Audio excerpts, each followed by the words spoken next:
Two basic concept YouTube চ্যানেলে সবাইকে স্বাগত জানাই। আজকে আমরা স্নেহ পদার্থের দ্রবণীয় ভিটামিনের ভিটামিন ডি কে নিয়ে আলোচনা করব। আগের ভিডিওতে আমরা ভিটামিন এ কে নিয়ে আলোচনা করেছি। তো ভিটামিন ডি যে আছে সেই ভিটামিন ডিটাকে আমরা প্রশ্ন আকারে কিন্তু সাজানো হয়েছে। তাহলে 1 নম্বর প্রশ্ন দেখে নিই, ভিটামিন ডি এর রাসায়নিক নাম কি? না ক্যালসিফেরল। 2 নম্বর প্রশ্ন, ভিটামিন ডি কয় প্রকারের? না ভিটামিন ডি প্রকৃতিতে 6 প্রকারের হয়, কিন্তু পুষ্টির দিক থেকে ভিটামিন ডি2 এবং ভিটামিন ডি3 বিশেষভাবে গুরুত্বপূর্ণ। এবং ভিটামিন ডি2 এর রাসায়নিক নাম হচ্ছে ক্যালসিফেরল এবং ভিটামিন ডি3 এর রাসায়নিক নাম হচ্ছে কোলোক্যালসিফেরল। 3 নম্বর প্রশ্ন, ভিটামিন ডি কে অ্যান্টি রেকাইটিস ভিটামিন বলে কেন? কারণ ভিটামিন ডি ডিকের রোগ প্রতিরোধ করতে পারে বলে ভিটামিন ডি কে অ্যান্টি রেকাইটিস ভিটামিন বলে। 4 নম্বর প্রশ্ন, ভিটামিন ডি এর আণবিক সংকেতগুলি লেখো। পুষ্টিবিজ্ঞানে মূলত 2 ধরনের ভিটামিন ডি নিয়ে আলোচনা করা হয়। এগুলি হলো ভিটামিন ডি2 এবং ভিটামিন ডি3। তো ভিটামিন ডি2 এর আণবিক সংকেত হচ্ছে C28H44O এবং ভিটামিন ডি3 এর আণবিক সংকেত হচ্ছে C27H44O1। 5 নম্বর প্রশ্ন, ভিটামিন ডি এর বৈশিষ্ট্যগুলি লেখো। 1 নম্বর, ভিটামিন ডি জলে অদাব্য কিন্তু স্নেহ পদার্থে দাব্য, অর্থাৎ এটি জলের সাথে মিশে না কিন্তু তেলের সাথে মিশে যায়। দ্বিতীয়ত, ভিটামিন ডি বাতাসে অর্থাৎ অক্সিজেনের সংস্পর্শে জারিত হয় না, কিন্তু দীর্ঘদিন ধরে বায়ুর সংস্পর্শে থাকলে এর গুণাগুণ নষ্ট হতে থাকে। অর্থাৎ ভিটামিন ডি যদি আমরা বাতাসে রাখি তাহলে কিন্তু এটি নষ্ট হয় না, কিন্তু যদি বায়ুর সংস্পর্শে যদি অনেক দিন থাকে তাহলে কিন্তু এর যে গুণাগুণ সেই গুণাগুণগুলো কিন্তু নষ্ট হয়ে যায়। তৃতীয়ত, এটি পাচন ক্রিয়ায় বিনষ্ট হয়। চতুর্থ, ক্যালসিয়াম এবং ফসফরাসের উপস্থিতিতে ভিটামিন ডি এর শোষণ ক্রিয়াটা বৃদ্ধি পায়। নেক্সট যাব 6 নম্বর প্রশ্ন, ভিটামিন ডি এর উদ্ভিজ্জ ও প্রাণীজ উৎসগুলি লেখো। উদ্ভিজ্জের যদি কথা বলি তাহলে ভিটামিন ডি উদ্ভিজ্জ পদার্থে প্রায় নেই বললেই চলে, কিন্তু বাঁধাকপি বা উদ্ভিজ্জ তেলে সামান্য পরিমাণে পাওয়া যায়। দ্বিতীয়ত, প্রাণীজ কড, হাঙ্গর প্রভৃতি মাছের যকৃৎ নিঃসৃত তেল, বিভিন্ন সামুদ্রিক মাছ, দুধ, ডিম, মাখন ইত্যাদি। এছাড়া মানুষের ত্বকে সূর্যালোকের প্রভাবে সামান্য পরিমাণে ডি সংশ্লেষিত হয়। নেক্সট চলে যাব 7 নম্বর প্রশ্ন, ভিটামিন ডির দৈনিক প্রয়োজনীয়তা কত? প্রাপ্তবয়স্ক পুরুষ ও স্ত্রী লোকের দৈনিক চাহিদা হলো 600 IU। IU এর ফুল ফর্ম হচ্ছে ইন্টারন্যাশনাল ইউনিট অথবা 15 মিউজি পার ডে। গর্ভবতীর ক্ষেত্রে 400 IU। 8 নম্বর প্রশ্ন, ভিটামিন ডি কোথায় সঞ্চিত হয়? দেহে প্রয়োজনের তুলনায় বেশি ভিটামিন ডি শোষিত হয়, তা যকৃৎ, মস্তিষ্ক, ফুসফুস, অস্থি এবং ত্বকে সঞ্চিত হয়। তবে অধিক পরিমাণে সঞ্চিত হয় কোথায়? সেটি হচ্ছে যকৃতে। নেক্সট 9 নম্বর প্রশ্ন, ভিটামিন ডি এর কাজগুলি লেখো। ভিটামিন ডি হাড়ের পুষ্টি ও বৃদ্ধিতে সাহায্য করে, ফলে কঙ্কালতন্ত্রের গঠন মজবুত হয়। 2 নম্বর, ভিটামিন ডি এর প্রভাবে শিশুদের দাঁত উঠতে সাহায্য করে এবং দাঁতের গঠন মজবুত করে। তৃতীয়ত, ভিটামিন ডি শিশুদের দেহে রিকেট রোগ প্রতিরোধে বিশেষ ভূমিকা পালন করে। চতুর্থত, প্রাপ্তবয়স্ক মানুষের ক্ষেত্রে অস্থি বিকৃতি বা হাড়ের বিকৃতি বা অস্টিওমেলেসিয়া রোগ প্রতিরোধে ভিটামিন ডি বিশেষ ভূমিকা পালন করে। নেক্সট চলে যাব 10 নম্বর প্রশ্ন, ভিটামিন ডি এর অভাবজনিত লক্ষণগুলি লেখো। ভিটামিন ডি এর অভাবে শিশুদের ক্ষেত্রে রিকেট, প্রাপ্তবয়স্কদের ক্ষেত্রে অস্টিওমেলেসিয়া রোগ কিন্তু দেখা যায়।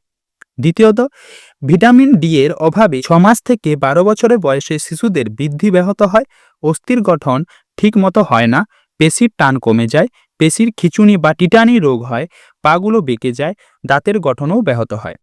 3 নম্বর হচ্ছে কি, ভিটামিন ডি এর অভাবে বয়স্কদের ক্ষেত্রে অস্টিওপিরোসিস কিন্তু রোগটি হয়। নেক্সট চলে যাব 11 নম্বর প্রশ্ন, ভিটামিন ডি এর আধিক্যজনিত লক্ষণগুলি লেখো। দেহে প্রয়োজনের তুলনায় অধিক মাত্রায় ভিটামিন ডি গৃহীত হলে অনেক ক্ষেত্রে দেহে বিষক্রিয়া ঘটে। এর ফলে দেহের ওজন হ্রাসের সঙ্গে মাথা ধরা, বমি ভাব, ক্ষুধামান্দ্য, কোষ্ঠকাঠিন্য, রক্তচাপ বৃদ্ধি, খিটখিটে মেজাজ ইত্যাদি দেখা যায়। এছাড়া অনেক সময় হাইপার ক্যালোমিয়া ও হাইপার টেনশন কিন্তু দেখা যায়। নেক্সট চলে যাব 12 নম্বর প্রশ্ন, ভিটামিন ডি এর অভাবজনিত 3টি প্রধান রোগকে বিস্তৃত আকারে আলোচনা করো। 1 নম্বর হচ্ছে রিকেট, কারণ ভিটামিন ডি প্রয়োজনের তুলনায় কম থাকলে মলের সঙ্গে কিন্তু অধিক পরিমাণ ক্যালসিয়াম এবং ফসফরাস বেরিয়ে যায়। এর ফলে রক্তে ক্যালসিয়াম ও ফসফরাসের মাত্রা হ্রাস পায়, দেহে হাড়ের গঠন ব্যাহত হয় এবং শিশুদের ক্ষেত্রে রিকেট রোগ কিন্তু দেখা যায়। দ্বিতীয় কারণ হচ্ছে কি, অসময়ে জন্মানো অপরিণত শিশুদের এবং গর্ভাবস্থায় মা যদি উপযুক্ত পরিমাণে ক্যালসিয়াম গ্রহণ না করে তাহলে শিশুদের দেহে রিকেট রোগের সম্ভাবনা দেখা দেয়। এবং এর সময় কখন? না, এটির সময় হচ্ছে 6 মাস থেকে 18 বছর বয়সে, যখন কি হয় অস্থিকঙ্কাল গঠনের সময়, সেই সময় কিন্তু রিকেট রোগ দেখা যায়। এর উপসর্গ কি কি? 1 নম্বর হচ্ছে রিকেট রোগ দেখা দিলে শিশুদের দেহের লম্বা অস্থিগুলি দেহের ভারে বেঁকে যায় এবং মেরুদণ্ডের বিকৃতি ঘটে।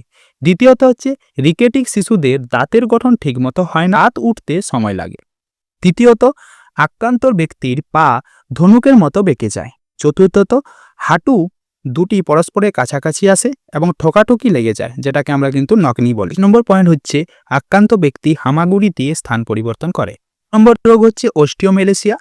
অস্টিওমেলেসিয়া শব্দের অর্থ হলো হাড় নরম হয়ে যাওয়া। কারণ অস্টিওমেলেসিয়াকে প্রাপ্তবয়স্কের রিকেট বলা হয়। দরিদ্র পরিবারের মহিলাদের নিম্নলিখিত কারণে এই রোগটি হয়। 1. খাদ্যে উপযুক্ত মাত্রায় ভিটামিন ডি এবং ক্যালসিয়াম না থাকা। দ্বিতীয়ত হচ্ছে সামাজিক কারণে সারাদিন ঘরের মধ্যে দিন যাপন করা। 2 নম্বর পয়েন্ট হচ্ছে গর্ভাবস্থায় এবং প্রস্তুতি অবস্থায় নিম্নলিখিত কারণে অস্টিওমেলেসিয়া হয়। দেহের মধ্যে ভ্রূণ বৃদ্ধি পেতে থাকলে দেহের বিভিন্ন অঙ্গের হাড়ের উপর চাপ পড়ে। দ্বিতীয়ত ঘন ঘন সন্তান সম্ভব হলে দেহের ক্যালসিয়ামের ভাণ্ডার শূন্য হয়ে যায়। 3 নম্বর কারণ হচ্ছে বৃক্ষ, যকৃৎ এবং পাকস্থলীর ও অস্থির বেধিস হলেও অস্টিওমেলেসিয়া কিন্তু দেখা যায়। তাহলে এর উপসর্গগুলো কি কি? উপসর্গ 1 হচ্ছে অস্থি এবং মাংসপেশি দুর্বল হয়ে পড়ে। দ্বিতীয়ত হচ্ছে দেহের বিভিন্ন অস্থির বিকৃতি দেখা যায়। তৃতীয়ত পায়ে এবং কোমরের নিচের দিকে অস্থিতে ব্যথা অনুভূতি হয়। চতুর্থত অনেক ক্ষেত্রে হাড় কিন্তু ভেঙে যায়। নেক্সট চলে যাব অস্টিওপেরেসিস। অস্টিওপেরেসিস হচ্ছে বৃদ্ধদের রোগ। পুরুষের তুলনায় মেয়েদের মধ্যে এই রোগটি বেশি দেখা যায়। অস্টিওমেলেসিয়ার মতো এই রোগে ক্যালসিয়াম ও ফসফরাসের পরিমাণ হ্রাস পায় না এবং ভিটামিন ডি খাওয়ালে এই রোগ থেকে মুক্তি পাওয়া যায় না। তাহলে অস্টিওপেরেসিসের কারণগুলি কি কি? না, পরিশ্রম না করলে, দেহকে সূর্যালোকের থেকে আড়ালে রাখলে, তৃতীয়ত অতিমাত্রায় ধূমপান করলে, চতুর্থত সাধারণত 40 বছর বয়সের পরে যখন ঋতুস্রাব বন্ধ হয়ে যায়, ফলে ইস্ট্রোজেন হরমোন ক্ষরণ কিন্তু বন্ধ হয়ে যায়, তখন মেয়েদের মধ্যে এই রোগ কিন্তু দেখা যায়। এর উপসর্গগুলো কি কি? না, হাড়ের মধ্যে সূক্ষ্ম সূক্ষ্ম ছিদ্র সৃষ্টি হওয়ার ফলে হাড় নরম ও দুর্বল হয়ে পড়ে এবং খুব অল্প আঘাতে অনেক সময় হাড় কিন্তু ভেঙে যায়। দ্বিতীয়ত এই রোগটি মূলত বৃদ্ধ বয়সে দেখা যায়। চলে যাব 13 নম্বর প্রশ্ন। হেরিসন সালকাস কি? না, বুকের মাঝ বরাবর পাঁজরার হাড় ভিতর দিকে ঢুকে গিয়ে লম্বা খাঁজের সৃষ্টি করে, যাকে হেরিসন সালকাস বলে। 2 নম্বর প্রশ্ন। রিকেট রেসারি কি? না, বুকের মাঝ বরাবর স্টার্নামের দুপাশে কতগুলি দানার মতো গুটি সৃষ্টি হয়, এগুলোকে রিকেট রেসারি বলে। নেক্সট চলে যাব 15 নম্বর প্রশ্ন। ভিটামিন D2 এবং ভিটামিন D3 এর মধ্যে পার্থক্য লেখো। না, ভিটামিন D2 যেটি হচ্ছে আর্গেস্ট্রল থেকে উৎপন্ন হয় এবং ভিটামিন D3 যেটি 7D হাইড্রোকোলেস্টেরল থেকে উৎপন্ন হয়। এগুলো হচ্ছে কি 7D হাইড্রোকোলেস্টেরল, এগুলো হচ্ছে কিন্তু প্রোভিটামিন। এর আণবিক সংকেত কি? না, C26H44O এবং ভিটামিন D3 এর আণবিক সংকেত C27H44O। 3 নম্বর পয়েন্ট হচ্ছে উৎস। না, ভিটামিন ডি এর উৎস হচ্ছে উদ্ভিজ্জ এবং ভিটামিন D3 এর উৎস হচ্ছে প্রাণীজ।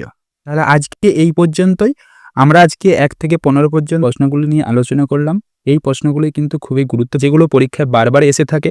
এর সাথে বলে রাখি যে চ্যানেলে যদি নতুন হয়ে থাকো তাহলে অবশ্যই চ্যানেলটাকে সাবস্ক্রাইব করবে এবং আমাদের টেলিগ্রাম গ্রুপের সাথে জয়েন হয়ে যাবে। এরপর দেখা হচ্ছে স্নেহ পদার্থের দ্রবণীয় ভিটামিন ই এবং কে যেটা বাকি আছে সেই ভিডিওটা নিয়ে।